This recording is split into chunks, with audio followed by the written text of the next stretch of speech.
श्री स्वामी समर्थ दत्तश्री किचनमध्ये तुमचे मनपूर्वक स्वागत आहे। तर आज आपल्या किचनमध्ये पाहणार आहोत कॉर्न चीज पनीर समोसा। तर पारी बनवण्यासाठी इथे मी 1 कप मैदा, त्याच्यामध्ये हाफ टीस्पून कलोंजी टाकलेली आहे, थोडासा ओवा हातावर चुरडून त्यामध्ये टाकायचा आहे आणि चवीनुसार मीठ टाकायचं आहे। तिथे 1 टीस्पून तूप घेतलेलं आहे, तूप साधंच आहे, गरम केलेलं नाही आहे। त्यामध्ये टाकून पूर्ण मैद्याला चोळून घ्यायचं आहे। प्रथम हाताने दोन्ही हाताने व्यवस्थित पूर्ण मैद्याला चोळून घ्यायचं आहे।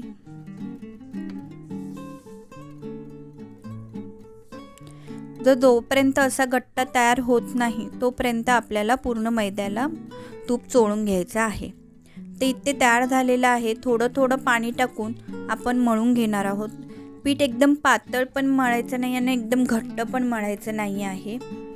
तिथे मी पीठ मळून घेणार आहे। इथे पीठ मळून झालेलं आहे, एकदम पातळ पण नाही आणि एकदम घट्ट पण नाही आहे।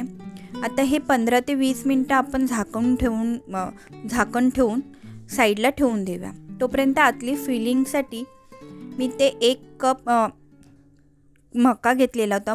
मका बॉईल करून थोडासा क्रश करून घेतलेला आहे आणि थोडेसे अक्के टाकलेले आहे। तर त्यामध्ये 100 ग्रॅम पनीर टाकलेलं आहे। मी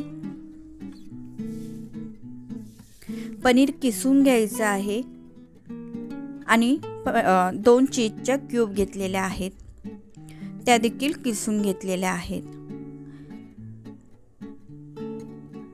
नंतर बारीक कोथिंबीर चिरून घ्यायची आहे। इथे मी चाट मसाला टाकलेला आहे, हाफ टीस्पून आणि हाफ टीस्पून काळी मिरपूड टाकायची आहे। तर इथे कोथिंबीर एकदम बारीक चिरून आपल्याला यामध्ये टाकायची आहे। कोथिंबीरने छान टेस्ट लागते। आता हे सर्व मिश्रण आपल्याला एकजीव करून घ्यायचं आहे। थोडंसं मीठ टाकायचं आहे चवीनुसार। आता हे मिश्रण एकजीव करून घेऊया। ही आतली फिलिंग आहे समोश्याची। तिथे छोटा गोळा घेऊन मी लांबट असा आकाराची पोळी लाटून घेणार आहे। मध्ये कट करायची आहे, लाटल्यानंतर लांबट आकाराची लाटायची आहे आणि एका साईडला पाणी लावून छान असं प्रेस करून घ्यायचं आहे। व्यवस्थितरित्या दाबा, कारण आतमध्ये फिलिंग भरल्यानंतर ती बाहेर येणार नाही। फिलिंग भरताना सुद्धा एकदम दाबून दाबून नाही भरायची आहे, हलक्या हाताने भरायचे आहे आणि साईडला पाणी लावून चिटकून अशा प्रकारे फोल्ड देऊन समोसा रेडी करायचा आहे। मी इथे छोटे छोटे बनवलेले आहेत, तर मी अजून एक तुम्हाला करून दाखवते। मी इथे छोटे छोटे बनवलेले आहेत, तुम्ही मोठे देखील बनवू शकता। फिलिंग एकदम दाबून दाबून नाही भरायची आहे आणि व्यवस्थित दाब द्या, जेणेकरून तळताना फिलिंग बाहेर येणार नाही।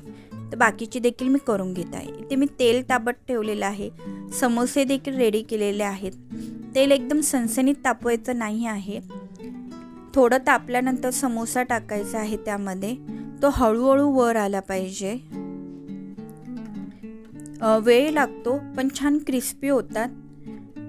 इथे मी एकदम मीडियम आच केलेली आहे, एकदम लो फ्लेम पण नाही, मीडियम आचेवर छान गोल्डन ब्राऊन होईपर्यंत आपण तळून घेणार आहोत।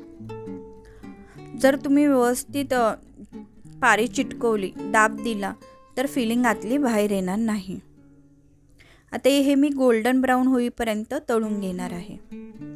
ते इथे गोल्डन ब्राऊन झालेले आहे, छान कलर देखील आलेला आहे, एकदम क्रिस्पी झालेले आहेत। मुलांना भरपूर आवडतील। नक्की रेसिपी ट्राय करा आणि जर आवडली असेल नक्की लाईक करा, शेअर करा आणि माझ्या चॅनलला सबस्क्राईब करा। थँक्यू।